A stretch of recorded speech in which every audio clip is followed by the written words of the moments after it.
तरफ से दफा 144 नाफिज किया गया है। इससे बचने के लिए मोमेंट पर रिस्ट्रिक्शन लगाई गई है।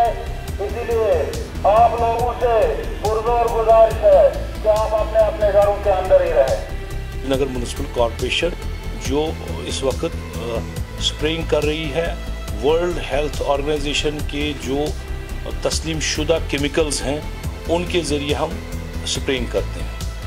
कल अब इसमें प्रायोरिटीज़ बढ़ती हैं बीच में, चूँकि हमने हर वार्ड में 5 से 10 लोग रखे हैं जो कि इस काम के लिए मुतयन किए गए हैं, बॉडी गियर्स के साथ प्लस स्प्रेइंग मशीन के साथ प्लस केमिकल्स के साथ। ऑलरेडी हमारे पास डिजिग्नेटेड टीम्स हैं और एक टीम हमने डिजिग्नेट की है जो इमरजेंसी में कहीं जाना पड़े। जैसे कल नावपोरा एरिया में एक खातून की इतला मिली तो हमें चीफ सेक्रेटरी ने परसों शाम को ही हिदायत दी कि आप लोग 300 मीटर तक घरों के सर्वे कीजिए और उसके साथ हमें हिदायत मिली श्रीनगर म्युनिसिपल कॉरपोरेशन को कि आप स्टरलाइजेशन करें, सैनिटाइजेशन करें वहाँ पे सारे घरों में। खुशाइन बात इसमें भी है कि लोग खुद जहाँ छूट गया हमसे कोई मकान तो वो खुद आए हमारे पास कि हमारा मकान छूट गया और हमारे यहाँ भी कीजिए।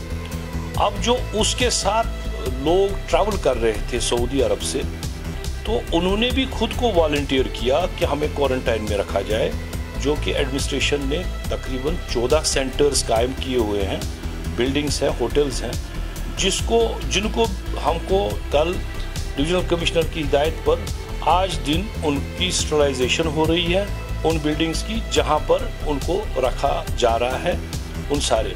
और जहां वो रह रहे हैं, जहां वो रहते थे, वो लोग जो वहां से इस खातून के साथ आए तो उन मोहल्लों में भी हमारी टीम आज और कल स्टरलाइजेशन करी। लीडर्स ने वॉलंटियरली कहा कि हम अपनी दुकानें बंद रखेंगे कल से, यानी आज से, मुबारक है आज से हम अपनी दुकानें बंद रखेंगे। लेकिन उसमें कुछ सजेशंस आई, हमारे मेयर साहब ने भी कहा कि कम से कम केमिस्ट खुले रहें, ग्रॉसरी के शॉप्स खुले रहें।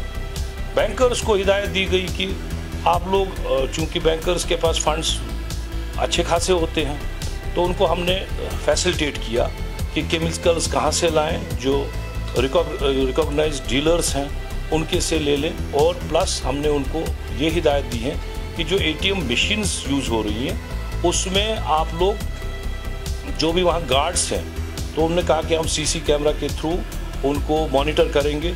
जो भी बंदा अंदर जाएगा उस ATM मशीन से पैसे निकालने, उसका फ़र्ज़ भी है कि उस गार्ड से पूछे क्या इसमें वाइप किया हुआ है केमिकल से। जो बंदा अंदर जाएगा, जो ही वो बाहर आएगा तो गार्ड की जिम्मेदारी है कि वो उसको दोबारा से वाइप करे। 100 लोग अगर ATM में जाएंगे तो 100 बार उसको वाइप करना है। दुकानदार जो ग्रॉसरी शॉप है और केमिस्ट्स हैं और बैंकर्स हैं उनको कहा गया है कि कंटेनर बाहर रखें और वहाँ पे साबुन रखें ताकि जो लोग भी अंदर बैंक में जाएं या उस दुकान में जाएं वो अपने हाथ धोएं और बाहर निकले तो हाथ धोएं। हाँ, इसमें यह है कि अगर बैंकर्स या ये जो शॉपकीपर्स हैं, जो ट्रेडर्स ने कहा कि ये 2 हमले खुले रहेंगे तो उनको वो अगर हिदायत से बाहर जाएंगे तो चूँकि हमारे यहाँ म्युनिसिपल कॉरपोरेशन का एक्ट है, हमारे पास इख्तियारात है उनको सील करने के लिए, क्योंकि हम लोगों की जानों का नुकसान नहीं चाहेंगे। हाँ, ये बात है कि अलार्मिंग सिचुएशन नहीं है, जो मैं रिपीटेडली कह रहा हूँ, कोई अलार्मिंग सिचुएशन नहीं है, सब कुछ अंडर कंट्रोल है, लेकिन फिर भी एहतियात ज़रूरी है। और एहतियात के बाहर अगर कोई काम करता है, चाहे वो प्राइवेट ये हॉस्पिटल वाले हैं, चाहे वो ये बैंकर्स हैं, चाहे कोई भी हो, तो उसके ख़िलाफ़ हम एक्शन ले लेंगे। जैसे कल आपने देखा होगा कुछ र्यूमर मॉन्गर्स होते हैं, उन्होंने व्हाट्सएप या फेसबुक पे एक मैसेज मेरी तरफ से डाली कि रात के 10 बजे से सुबह 5 बजे तक कोई घर से न निकले, तो उसमें हम हवा में कोई स्प्रे कर रहे हैं। ये हवा में स्प्रे करने के लिए नहीं है, तो हमने उसका रिबट किया। तो लेकिन मैंने डिस्ट्रिक्ट एडमिनिस्ट्रेशन से बात की है, जिसने भी ये वायरल कर दिया उसके खिलाफ हम एक्शन लेंगे।